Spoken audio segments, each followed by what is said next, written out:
脚跟非常的漂亮。再看一下转身，太阳穴啊！日本拳王来华踢馆发布会上恶意挑衅邱建良。邱建良，我劝你不要太过于自信，你最好是先给老婆孩子留好遗言，因为明天我不会让你活着走出擂台。我不想说太多的话在发布会上，但除了这个呼吸和吃饭的力气以外，我都会把所有的力气放在擂台里，所以明天我们擂台上见。不料下一秒，邱建良神龙摆尾，当场将其踢到头破血流。谁成想，小肚鸡肠的日本拳王竟一气之下追到中国，结果这一次甚至要比上一次还要惨烈。本场比赛是为你带来一场非常精彩的中日对决。废话少说，我们看到两人的比赛已经开始。红方选手便是我国悍将炸药包杨卓，蓝方选手则是日本当家拳王小公游纪博。可以看到，比赛虽才刚刚开始，但两人的进攻欲望可谓是极其强烈。不过我相信杨卓是绝对不会让我们失望的。这种拼打的意识非常强哈，气势也是非常凌人的啊。这位日本选手并不属于那种就是打法非常凌厉或者你的拳非常重，他是那种打法非常黏，然后一直贴在你身边，一直跟你打的这种。这也是一般所有日本选手的一种风格。没错。杨卓就是以这个快刀斩乱麻，几次连击打得非常不错。杨卓看来已经做好充分的准备了，包括他整个热身的这个状态和这个发力的速度都是脆的。可以看到，两人的对局依旧是十分的焦灼，杨卓的状态保持得相当不错，拿下这场比赛应该也是不在话下。不过对手的抗击打能力可是出了名的变态，若是想要通过重拳终结对手，还是要费一番功夫的。这种选手，我觉得正对杨卓来说，正是一个他的技术发挥的一个这样的一个就是以凌厉防守这个对，杨卓其实本人的水平呢也非常不错，曾经2胜铁英华啊。现在由于这个魏睿、铁英华和吉祥受伤，现在我们这个8进4的16进8的这样的一个比赛里面呢，实际上杨卓已经是我们非常具有星范儿的一位这个国际选手。所以这次比赛对杨卓来说是一次很好的机会。没错，没错。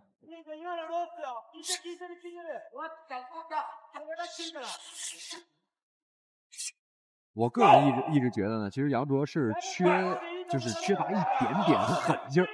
他有的时候打比赛杨卓的进攻能力异常出色，对手瞬间丧失还手能力。不得不说，杨卓的进攻的确是快准狠，对手可以说是完全没反应过来。总体来说，两人的实力还是存在着不小的差距的，就看杨卓能不能抓住机会将对手彻底终结。要知道，当时邱建良可是差点将对手给踢成脑残。要突破一下这个风格，要平静。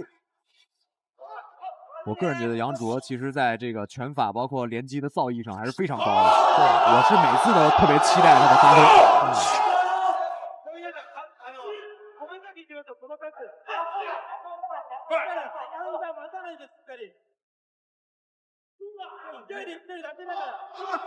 我记得好像是洪翔上回说的，就是杨卓的打法叫有神有形啊。这位选手不光是在这个形上打得非常完整，自己在这个实际判断，包括这种落点的判断上啊，也是有自己的一套风格。形神兼备，没错。我觉得这一次就像刚才严博。比赛进入到第2回合，经过首回合的对拼，杨卓目前也是稳稳占据着比赛优势。不出意外的话，拿下比赛胜利应该是不成问题了，因为两人的实力确实是存在着断崖式的差距。但是不得不承认，对手的抗击打能力确实不错，就看接下来两人的战术到底如何打算了。像杨卓了，对方到现在为止，我觉得根本就没有发现有效的进攻方式来打击杨卓。如果以单击来控制杨卓的话，其实是非常难的，因为杨卓整个的这个整体的技战术水平还是非常高的。日本选手还是以防守为主，防守反击为主。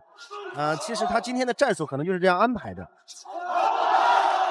这位选手在我看到那个 Glory 8的比赛里边，也是类似于这样的一个环境，就是打得比较黏，然后双方都在互攻，自己在第2和第3回合拿下了局点，但是依然在总分上差1分。这个眉骨开了，眉骨被打开了但是如果杨卓再对这个伤口进行打击的话，那如果流血不止的话，裁判是有权利终止这场比赛的，因为这是为了保证。比赛重新开始，由于杨卓给对手打的实在是太惨了，所以说杨卓也是有些不好意思了。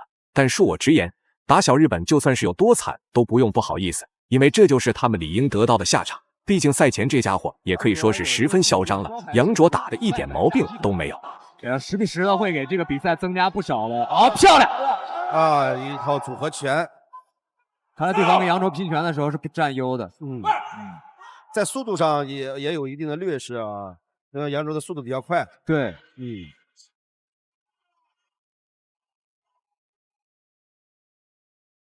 现在杨卓的这个进攻已经把整场的气氛都点燃了。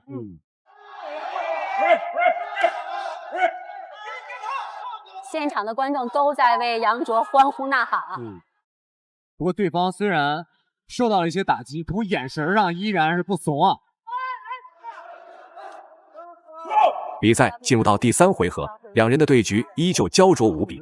虽说杨卓此时是占据着碾压性的优势，但对手的抗击打能力实在是太变态了。杨卓还是要小心一些，避免对手突然发力打个措手不及。废话少说，看一下双方选手的精彩表现。这位日本选手这一局才刚刚放开打，好像刚醒过来的感觉。对啊，动作也多了啊，也主动了，但是杨卓的这种重击啊、重拳啊，还是给对方造成不小的压力的。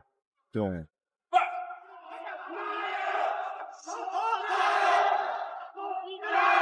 杨卓可以说，每一次我看到他的这种规整的打法，都让我觉得赏心悦目。他这种打法从来都是一套一套出来，很少有这种单击。特别是这位选手能以这个比较不错的高度呢，一直在提高自己，我觉得也是一个优秀运动员的。这也是漂亮，成功击倒。不得不说，杨卓的进攻能力实在是太强悍了。裁判也是急忙将日本选手带到擂台边缘进行读秒。实际上，我觉得比赛已经可以直接结束了，因为两人的实力差距实在太明显了。这场比赛的结局，除了杨卓判定获胜，那就是将对手彻底 KO。不管怎么说，杨卓这场比赛都赢定了。他可能把重心移下来以后，再用那个腿上，把注意力放在了你的这个不踢人的条腿。对，然后呢，踢人的反而忽略了。最近的比赛，我记得好像是胡亚飞的双飞踢是比较著名的，是的，没错。然后现在杨卓也开始除了下踢以外，我想我们的武林风擂台上会不会在以后会出现什么转身后旋腿540等等这样的高科技动作？一定会有的。